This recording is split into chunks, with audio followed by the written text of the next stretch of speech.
It was a cold December evening in New York City, and the most elegant people in town were gathering at one of the world's most famous concert halls.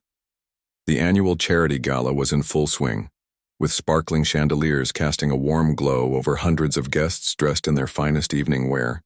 Women glided across the marble floors in flowing gowns, while men adjusted their bow ties and sipped expensive champagne. This wasn't just any ordinary fundraising event. Tonight's gala was raising money for music education programs in underprivileged schools, and the organizers had pulled out all the stops. The venue itself was breathtaking, a legendary hall where the greatest musicians in history had performed. The very walls seemed to hum with decades of beautiful music and applause. At the center of the stage sat a magnificent black grand piano, its polished surface reflecting the golden lights above. This wasn't just any piano either. It was worth more than most people's houses and had been played by some of the most talented musicians who ever lived. Tonight it waited patiently for the evening's star performer. The crowd was buzzing with excitement and anticipation. Wealthy business owners mingled with local politicians, while art collectors chatted with university professors.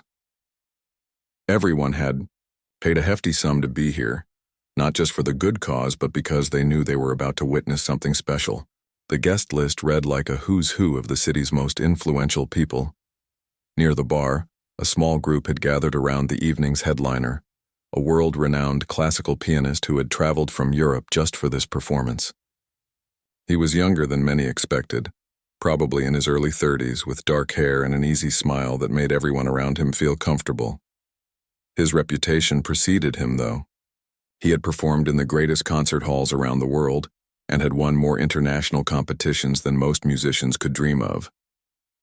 The pianist was known not just for his incredible talent, but also for his warm personality and sense of humor.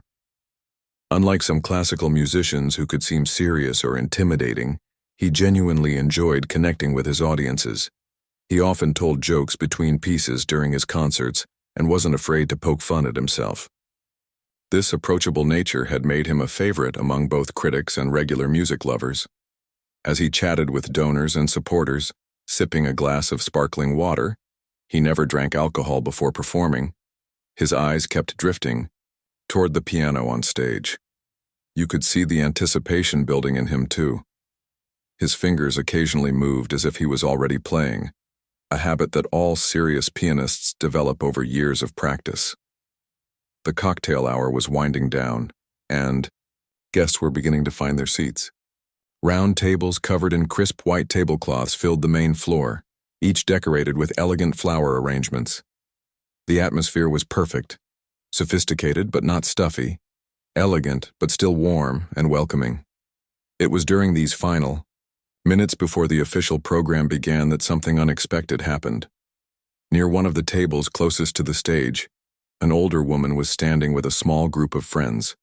She appeared to be in her mid-60s, with silver hair elegantly styled and wearing a deep blue evening gown that suggested good taste without being flashy. She wasn't trying to draw attention to herself, but there was something about her posture and the way she carried herself that spoke of quiet confidence. This woman had been admiring the piano from a distance, and anyone watching closely might have noticed how her gaze lingered on the instrument. It wasn't the casual glance of someone who simply appreciated beautiful objects. Instead, she studied it with the focused attention of someone who truly understood what they were looking at. Her eyes traced the curves of the piano's body, noted the positioning of the bench, and seemed to assess every detail. One of her companions, a well-dressed man who appeared to be her husband, noticed her fascination with the instrument. "You're staring at that piano like you want to play it yourself, Helen," he said with a gentle laugh. The woman, Helen, smiled and shook her head, but there was something wistful in her expression. "Oh, I used to play a little," she replied, modestly, her voice barely audible above the conversations happening around them. "But that was such a long time ago. I'm sure I've forgotten everything by now." She said it with the kind of dismissive wave that people use when they don't want to make a big deal out of something. Her friends chuckled good-naturedly, the way people do when someone mentions a hobby from their past. To them, it was just polite conversation. the kind of small talk that fills the time before the real entertainment begins. None of them thought much of it. After all, lots of people had taken piano lessons as children or played a bit in school. It seemed perfectly normal. But the famous pianist who was making his way through the crowd and greeting guests before his performance happened to be passing by their table at just that moment. His trained ear caught the woman's comment about playing a little, and something about the way she said it made him pause. Maybe it was the specific word choice or perhaps something in her tone, but professional musicians often develop an instinct about these things. He glanced over at Helen and noticed how she was still looking at the piano. But more than that, he observed something that the average person might miss, the way her fingers moved slightly as she gazed at the instrument. It was subtle, almost unconscious, but her left hand was making tiny motions that looked remarkably like someone fingering chord positions. It was the kind of muscle memory that never fully disappears, even after years away from the keys. A mischievous idea began to form in the pianist's mind. He was known for his playful interactions with audiences, and he loved creating unexpected moments during his performances. The formal part of the evening hadn't started yet, and he thought it might be fun to bring someone from the audience on stage. It would warm up the crowd and create a more relaxed atmosphere before his serious classical pieces. With his characteristic charming smile, he approached Helen's table. The conversations around them gradually quieted as people noticed the evening's star performer approaching. He introduced himself politely, though of course everyone already knew who he was, and complimented the group on supporting such a worthy cause. Then, with a theatrical flourish that showed his performer's instincts, he turned to Helen. "I couldn't help but overhear that you used to play piano," he said, his voice carrying just enough to be heard by nearby tables. "Would you be interested in giving our beautiful piano a try tonight? I think our guests would love to hear from someone who isn't a professional for once." The suggestion was made with such genuine warmth and enthusiasm that it was hard to say no. But Helen's reaction was immediate and predictable. Her eyes widened in surprise, and she began shaking, her head before he had even finished speaking. The color rose in her cheeks, and she looked around nervously at the faces now turning toward their conversation. "Oh no, I couldn't possibly," she said, her voice rising slightly with nervousness. "I haven't played in public for decades, really. I wouldn't want to embarrass myself in front of all these people." Her friends nodded sympathetically, understanding her reluctance completely, but the pianist wasn't ready to give up so easily.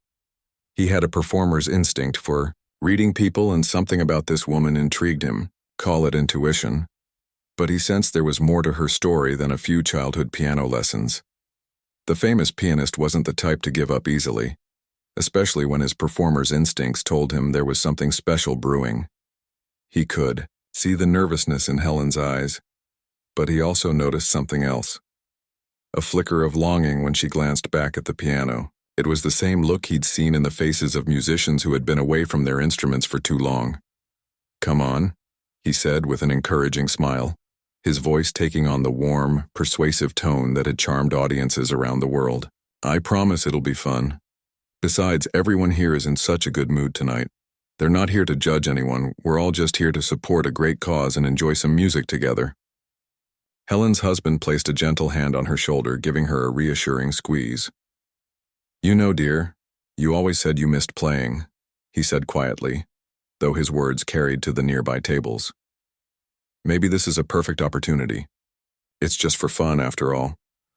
But Helen was already shaking her head more vigorously, her hands fluttering nervously as she spoke. "You don't understand," she said, her voice getting a bit higher with anxiety.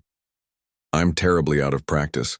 I haven't touched a piano in, it must be at least 15 years now, maybe 20. My fingers aren't what they used to be, and I'd probably forget everything the moment I sat down." The pianist chuckled good-naturedly, a sound that seemed to put everyone around him at ease. "That's exactly what makes it perfect," he said. "Look, I play piano every single day. It's my job, my life, my everything. But you know what? Sometimes the most beautiful music comes from people who play just because they love it, not because they have to."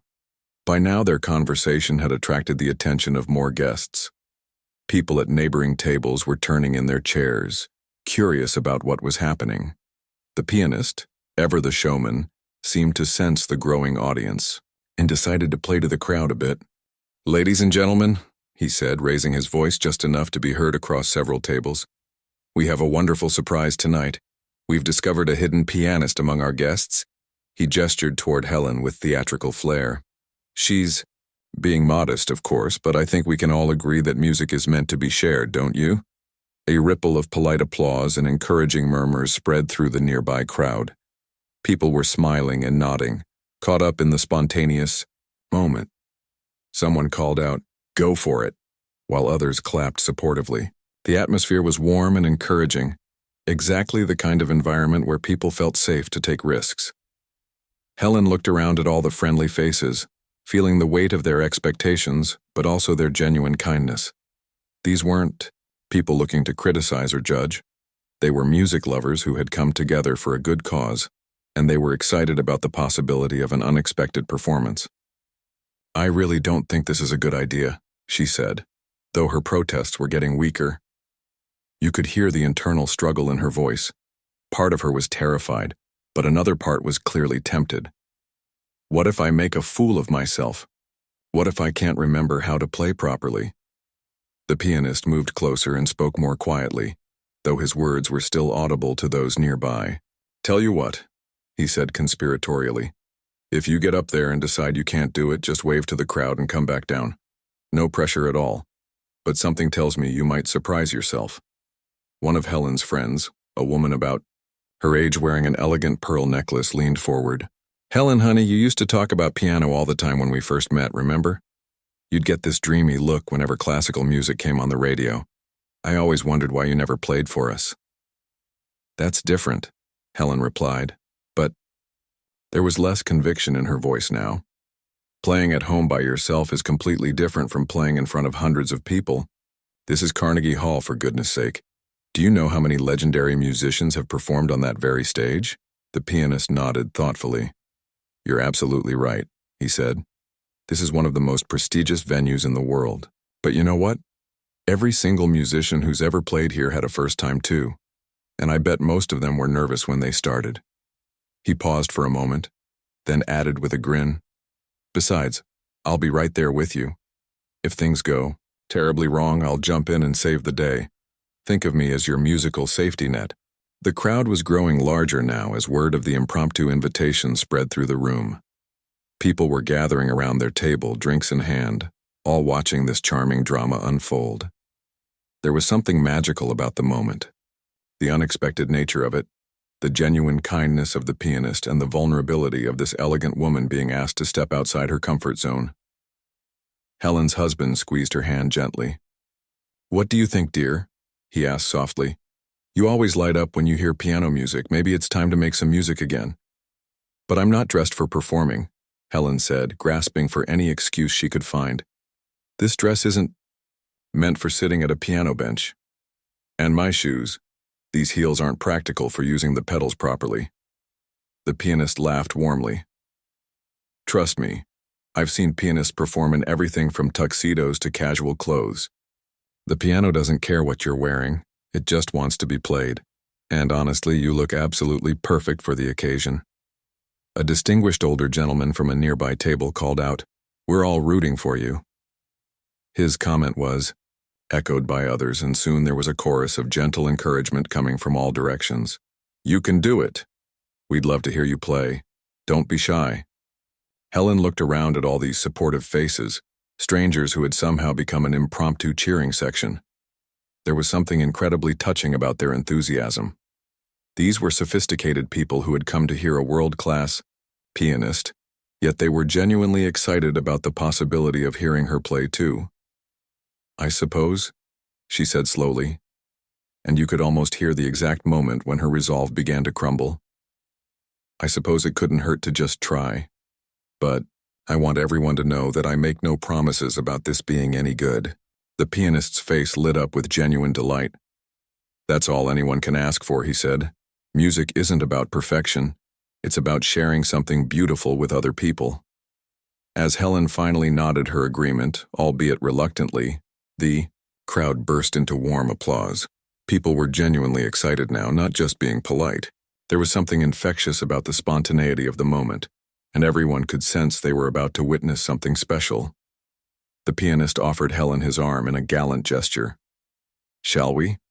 he said, gesturing toward the stage. Helen took a deep breath, smoothed down her dress, and placed her hand on his arm. As they began walking toward the piano, the entire room seemed to hush with anticipation. Phones started appearing as people realized they might want to capture whatever was about to happen. "Oh my goodness," Helen whispered as they approached the stage steps. "I can't believe I'm actually doing this. My heart is beating so fast I think everyone can hear it."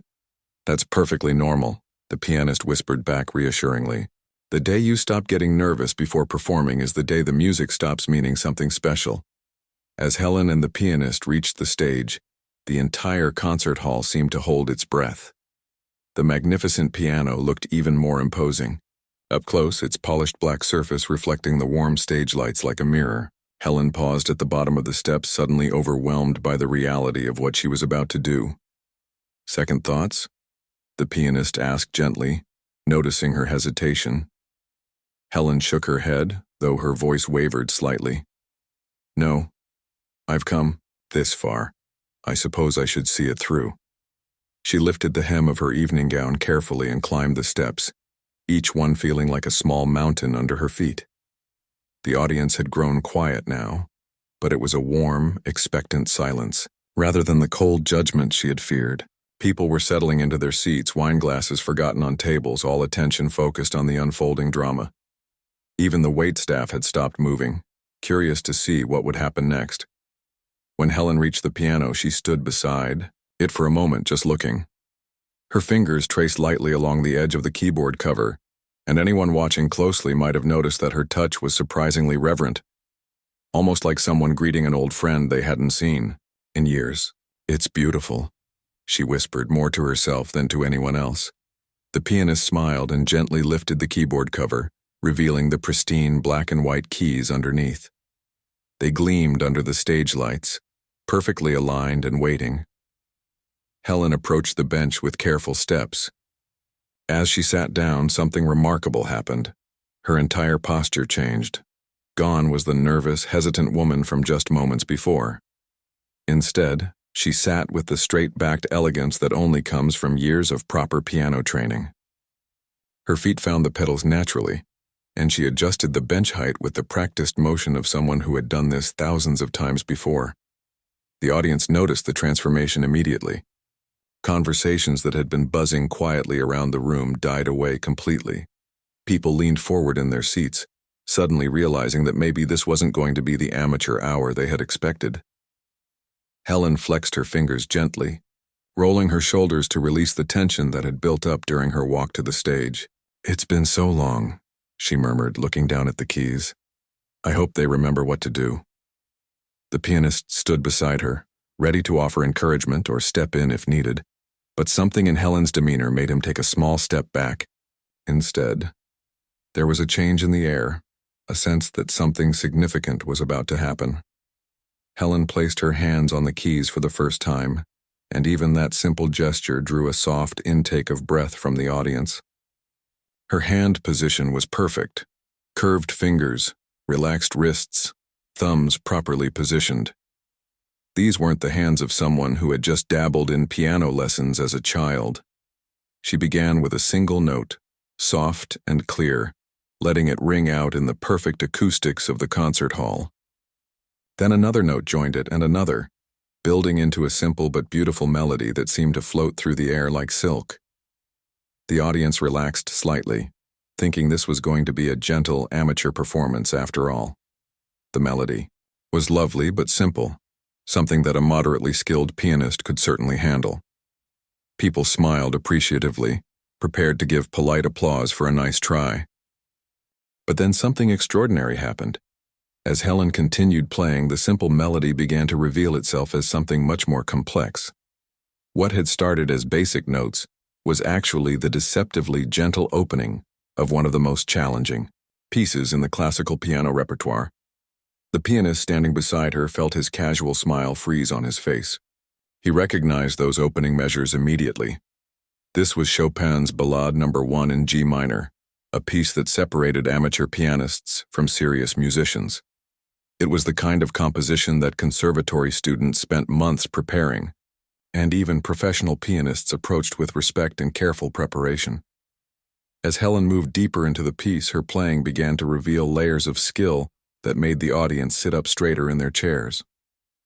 Her left hand established a complex bass line, while her right hand wove an intricate melody above it, the two hands working together with the kind of independence that takes years to develop. The casual conversations that had been continuing quietly around the room died away completely now. People who had been checking their phones put them down. Waiters stopped mid-step, wine bottles forgotten in their hands. Something extraordinary was happening and everyone could feel it. Helen herself seemed to be transforming before their eyes. The nervousness and hesitation had melted away, replaced by a focused intensity that was mesmerizing to watch. Her face, which had been tight with anxiety just minutes before, now showed the serene concentration of someone completely absorbed in their craft. Her fingers moved across the keys with increasing confidence, tackling passages that would challenge even accomplished pianists. The gentle opening theme gave way to more dramatic sections, with cascading runs and powerful chords that filled the concert hall with rich, complex harmonies. The famous pianist found himself taking another step back, his expression shifting, from amused encouragement to something approaching awe. This wasn't just competent playing, this was artistry of a very high level. The woman's technique was flawless, but more than that, her interpretation showed a deep understanding of the music's emotional landscape. Members of the audience began exchanging glances, eyebrows raised in surprise.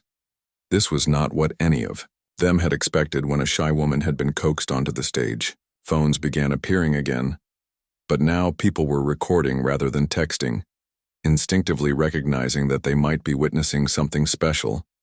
As Helen moved into one of the piece's most technically demanding sections, her playing took on an almost effortless quality that left professional musicians in the audience shaking their heads in amazement. Her fingers flew over the keys in complex passages that required not just technical skill, but years of dedicated practice to master. The pianist standing beside her felt a chill run down his spine. He had performed this same piece countless times, in concert halls around the world, and he knew exactly how difficult it was. Yet this woman, who claimed to be out of practice, was playing it with a level of skill and musicality that spoke of serious training and natural talent. But it wasn't just the technical excellence that was captivating the audience. There was something deeply emotional in Helen's playing, a quality that went beyond mere notes and rhythms. She wasn't just executing the piece, she was telling a story, painting emotions in sound that resonated in the hearts of everyone listening. The Cree concert hall, which had been filled with the pleasant buzz of a social evening just minutes before, was now completely silent, except for the soaring melody coming from the piano. Even the city sounds from outside seemed to have faded away, as if the entire world was holding its breath to listen. Helen's husband, watching from his table, felt tears beginning to form in his eyes. He had heard her play at home occasionally, over the years, but never like this. There was a passion and skill in her performance that spoke of depths he had never fully understood. As she continued playing, building toward the piece's dramatic climax, it became clear to everyone in the room that they were experiencing something far beyond what they had bargained for. This wasn't an amateur trying her best. This was a master musician revealing herself after years of silence. The famous pianist stood mesmerized, watching technique and artistry that matched or exceeded his own professional standard. His mind raced with questions about who this woman really was and how someone with such extraordinary ability had ended up as an anonymous guest at a charity gala. As Helen continued playing, the atmosphere in the concert hall underwent a complete transformation. What had started as a light-hearted moment between courses at a charity dinner had become something approaching a religious experience. The Chopin piece she had chosen was revealing itself in all its complex glory, and her interpretation was nothing short of breathtaking. The famous pianist who moments before had been the center of attention now found himself completely overshadowed. He stood frozen beside the piano, his mouth slightly open in amazement, watching fingers that moved with the precision and grace of a master craftsman. Every note was perfectly placed, every phrase shaped with an understanding that spoke of decades of serious musical study. But it wasn't just the technical perfection that was leaving the audience spellbound. Helen was playing with an emotional depth that seemed to reach into the very souls of everyone listening. The music wasn't just coming from her fingers, it was pouring out of her entire being, carrying with it years of stored emotions, memories, and experiences that had been waiting for exactly this moment to be released. Her face had taken on an almost ethereal quality as she played. The worry lines that had been etched there during her nervous climb to the stage had smoothed away, replaced by an expression of pure serenity and joy. This was a woman who had found her way home after a long, long journey away from where she belonged. As she moved into the piece's most demanding passages, her playing revealed layers of sophistication that left even the most knowledgeable music lovers in the audience gasping quietly. The complex interweaving of melodies, the subtle dynamic changes, the way she could make the piano sing like a human voice, all of it spoke of training at the highest levels. Phone cameras throughout the room were now recording steadily. People, who had initially pulled out their devices to capture a cute amateur moment, were now frantically trying to document what they instinctively knew was a once-in-a-lifetime performance. Social media notifications were being ignored, as people became completely absorbed in the live experience unfolding before them. At one of the front tables, an elderly gentleman who had been a music critic for one of the city's major newspapers for over 40 years was leaning forward in his chair, his hands gripping the edge of the table. He had heard this piece performed by some of the greatest pianists of the past half-century, but there was something about Helen's interpretation that was making him reconsider everything he thought he knew about the music. Her husband sat transfixed, tears now flowing freely down his cheeks.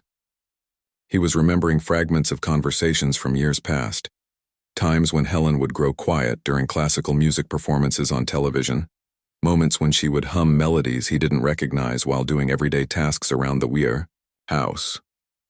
Suddenly, so many small pieces were falling into place, creating a picture he was only now beginning to understand. As Helen approached the climactic section of the piece, her playing took on an almost supernatural quality. The music seemed to be pouring out of the piano as if it had a life of its own, filling every corner of the vast concert hall with sound so pure and beautiful that people forgot to breathe. The technical demands of this section were extraordinary. Rapid scales flew under her fingers like liquid silver, while her left hand provided a foundation of powerful chords that resonated through the floor and up into the very bones of everyone listening. Yet she made it all look effortless, as if she were simply allowing the music to flow through her rather than creating it herself. The famous pianist found himself analyzing her technique with professional fascination. Her finger positioning was textbook perfect, but more than that, she had developed the kind of advanced skills that only come from years of dedicated practice under expert guidance. The way she used the pedals to create subtle colorations in the sound, the micro-adjustments in timing that gave each phrase its perfect shape, these were the hallmarks of conservatory-level training. But questions about her background were pushed aside by the sheer power of the performance itself. As Helen built toward the piece's emotional pinnacle, the entire room seemed to be holding its breath. The music swelled and soared, carrying everyone present on a journey through landscapes of sound that few would ever experience again. Children who had been fidgeting in their seats sat perfectly still, somehow sensing that they were witnessing something important even if they couldn't fully understand what it was. Adults who had come expecting a pleasant evening of networking and social pleasantries found themselves moved to tears by music they had never really listened to before. The acoustics of the historic concert hall seemed designed specifically for this moment.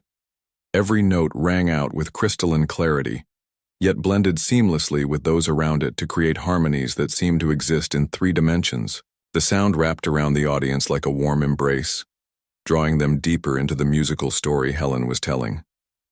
As she navigated through a particularly challenging passage that required her hands to cross over each other in lightning-fast arpeggios, a professional pianist in the audience whispered to her companion, I've been studying that section for months and she's making it look like child's play. Her voice carried a mixture of admiration and disbelief that perfectly captured what everyone in the room was feeling.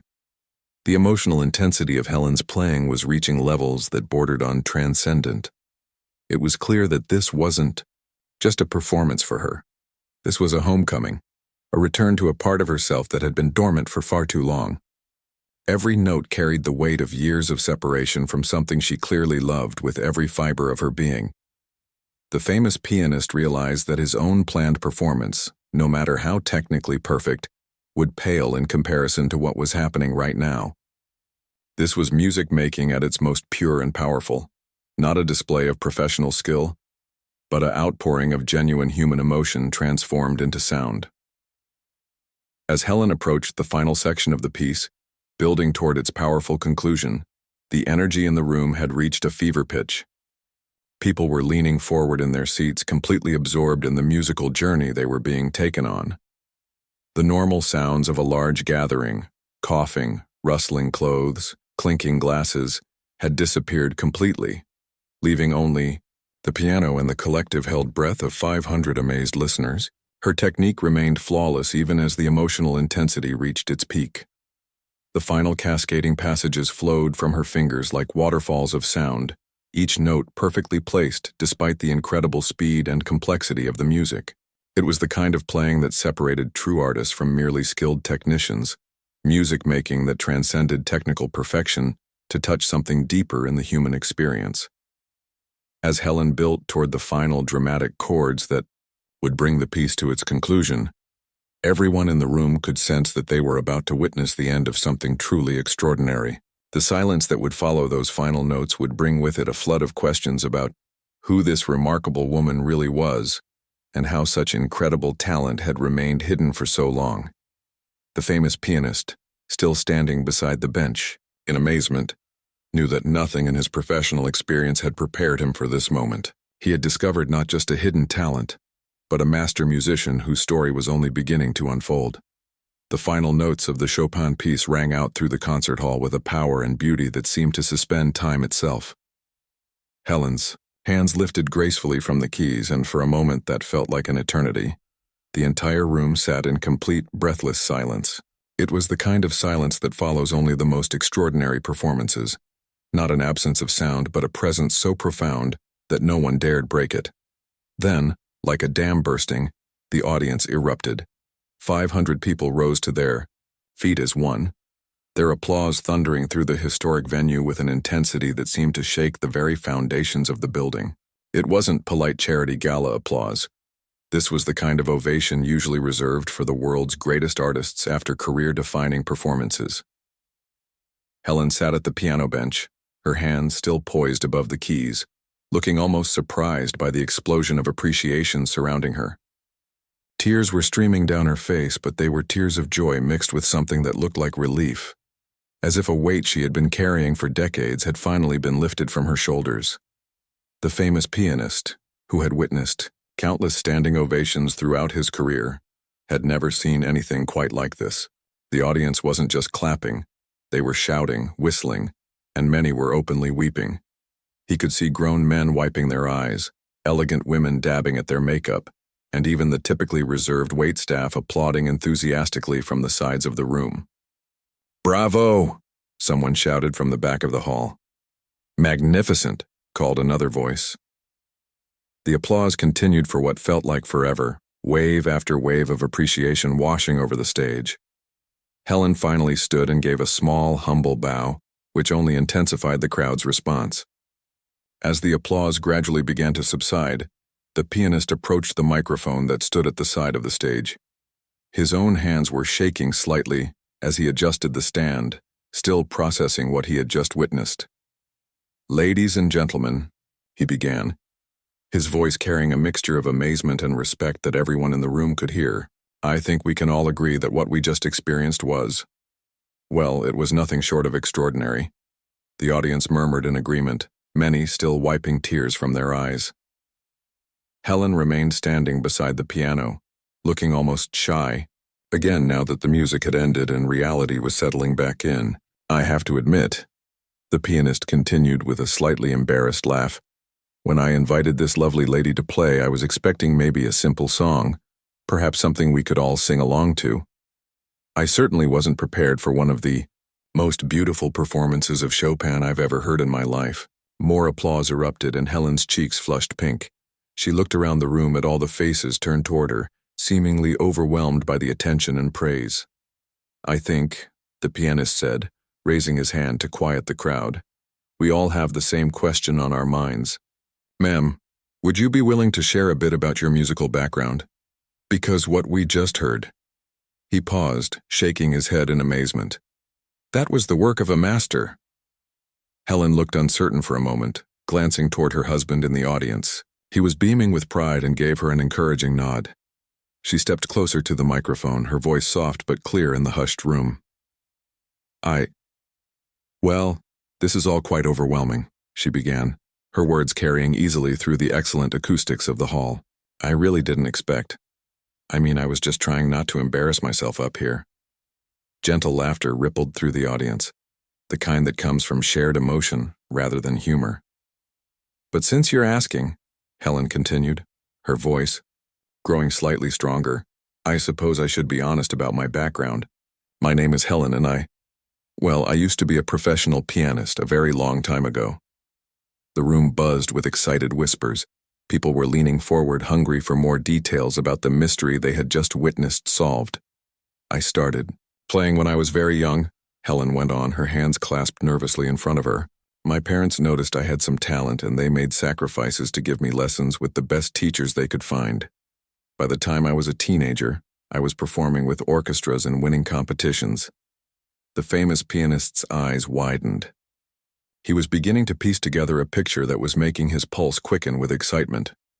"When I was 19, Helen continued, her voice carrying clearly through the attentive silence, "I was fortunate enough to win the International Chopin competition in Warsaw. It was the most incredible moment of my young life." A collective gasp went up from the audience. The International Chopin competition was one of the most prestigious piano competitions in the world, held only every 5 years. Winners became instant celebrities in the classical music world. "After that," Helen said, "I performed all over the world. I played with the best orchestras, recorded albums, toured constantly. For about 15 years, music was my entire life." The pianist felt his knees go weak. He was looking at a legend. Someone whose recordings he had probably listened to, whose performances had influenced an entire generation of classical musicians. But then, Helen's voice grew softer, tinged with a mixture of sadness and acceptance. "Life happened. I fell in love with a wonderful man." She smiled toward her husband, who was now crying openly in his seat. "We wanted to start a family and the touring life. Well, it wasn't compatible with raising children." The room was silent, everyone hanging on her every word. "So I made a choice," she continued. "I stepped away from performing. We moved to a quiet suburb. I focused on being a wife and mother. And slowly, the piano became something from my past rather than my present. I told myself it was temporary, that I'd return to it someday, but, well, years turned into decades." She paused, looking down at her hands. "Tonight was the first time I've played in public in over 25 years. The silence that followed was profound. Here was a woman who had given up a brilliant career at its peak to prioritize family, a sacrifice that few in the audience could fully comprehend. Yet the way she had just played suggested that the music had never truly left her. "Why tonight?" the pianist asked gently. "What made you say yes to coming up here?" Helen smiled, and for a moment she looked like the young woman who had once conquered concert halls around the world. "I suppose," she said, "some part of me has been waiting all these years for someone to ask." The audience erupted again, but this time the applause carried a different quality. It was appreciation not just for her performance, but for her courage, her sacrifice, and her decision to share her gift once more. The famous pianist approached her with obvious emotion. "Would you?" he asked, his voice thick with feeling. "Would you consider playing one more piece with me? Perhaps a duet?" Helen looked surprised, then delighted. I would be honored," she said. As they sat down together at the piano bench, two masters separated by generations but united by their love of music, everyone in the room knew they were about to witness something that would stay with them for the rest of their lives. The evening that had started as a simple charity gala had become a celebration of the power of music to transcend time, circumstance, and the choices we make along the way.